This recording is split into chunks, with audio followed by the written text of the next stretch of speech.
भगवान को अगर सबसे ज़्यादा प्रिय है तो आपका मन, आपका चित्त, आपकी वृत्ति। मन के भीतर बहुत सारा कपट भरा हो, बहुत सारा छल भरा हो महाराज, तो कैसे कैसे प्रभु मिलेगा? देखो एक बात श्रेष्ठता में कही गई है, सांप के फन में जहर होता है। बोला सही है कि गलत है? मधुमक्खी के डंक में जहर होता है, सही है? बिच्छू की पूंछ में जहर होता है, पर मनुष्य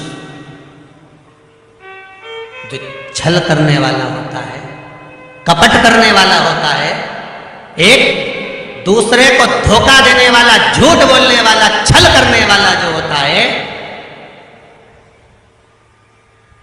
उसके तो रोम रोम में जहर होता है। कब कहां से डसेगा मालूम नहीं पड़ पाएगा। पर सांप को तो पहचान कर कह दोगे कि ये काटने वाला है। बोलो सही है कि गलत है?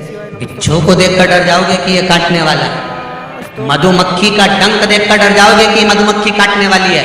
इंसान को कैसे पहचानोगे कि यह काटने वाला है? मनुष्य को कैसे पहचानोगे कि यह काटेगा? मानव को कैसे पहचानोगे कि यह काटेगा? हो सकता है तुम्हारे नजदीक में रहता हो, तुम्हारे साथ में रहता हो और कई वर्षों तक साथ रह रहा, कब काट जाएगा आपको मालूम पड़ेगा? नहीं, सांप को देखकर डर जाएगा कि इस काट सकता है, बिच्छू काट सकता है, सांप, ये मधुमक्खी मुझे डंक मार सकती है, पर मनुष्य को कैसे पहचानोगे? तो शिव महापुराण की कथा एक बात बहुत सुंदर कहती है कि जितने विषैली हैं, मधुमक्खी शंकर जी के पास, शिव जी का नाम एक धूमवान है।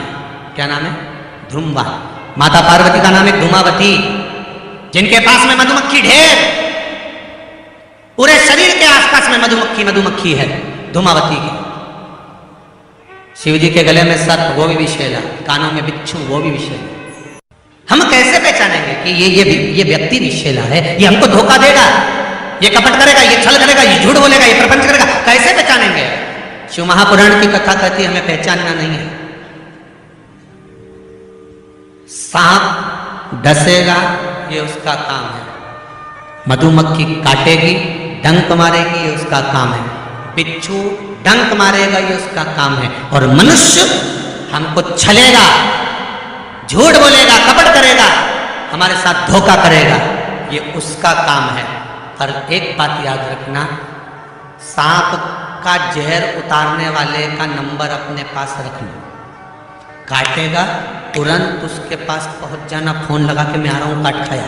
बिच्छू काटे, बिच्छू वाले का नंबर अपने पास रखो, जैसे ही काटे तुरंत उसके पास पहुंच जा। मधुमक्खी काटे तुरंत उसके पास पहुंच जा। उसी तरह मनुष्य जब काटे तो श्री शिवाय नमस्तुभ्यम मंत्र याद रखना, बस जहर उतर जाए।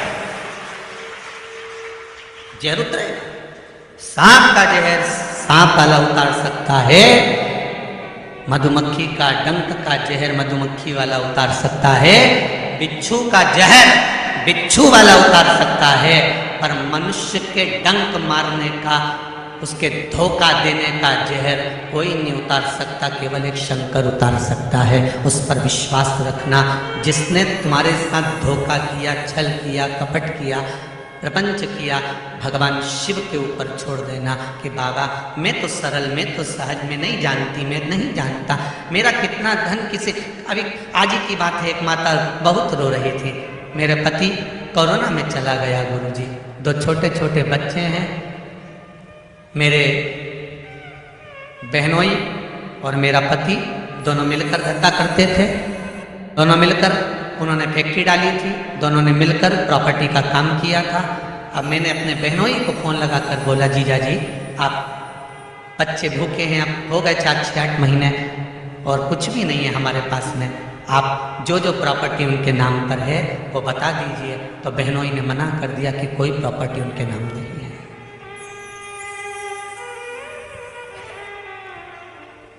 सांप दिखता है कि डंक मारेगा, बिच्छू नजर आता है, मधुमक्खी नजर आती है, इंसान नजर नहीं आता, मनुष्य नजर नहीं आता। कई लोगों ने दूसरों को पैसे दे रखे हैं केवल व्यवहार कर, भैया दे देना, मैं 500 रुपए, 5000, 50,000, 10,000, 2 लाख, 5 लाख, हाँ लो, ले जाओ, काम करके वापस ले आना भैया, दे देना। हो मेरी बेटी का ब्याह है, मेरे बच्चों का ये काम है, तुम वापस तो कर दोगे ना भैया? हाँ भैया कर दूंगा। लेकर गया, पहचानोगे कैसे कि ये डसेगा कि नहीं डसे? इतना रो रही थी वो बेटी, इतना रो रही थी। हमने उसे एक ही बात कहा, सारे जहर उतारने वाले मिलते हैं तो इस जहर को उतारने वाला भी शंकर है। तो विश्वास मत तोड़ना, तो भरोसा मत तोड़ना, तो दृढ़ता मत तोड़ना, और अपने भरोसे पर जड़ी रहना। शंकर का भजन करती रहना, एक लोटा पानी शिव पर चढ़ाती रहना, उसके दरवाजे पर जाकर रोना। आज कुबेरेश्वर धाम में आकर रोई है, इसके बाद कहीं मत रोना। रोना तो शंकर के द्वार पर जाकर रोना, उस परमात्मा की चौखट पर जाकर रोना, उससे कहकर रोना, क्योंकि वो जहर उतारना जानता है अच्छे अच्छों का। लंकाधिपति रावण का भी जहर उतार दिया, तो कंस और हिरण्यकशिपु का भी जहर उतार दिया। तो ये कहां का लगे बहनोई, ये कहां का लगे जहर उतारना? वो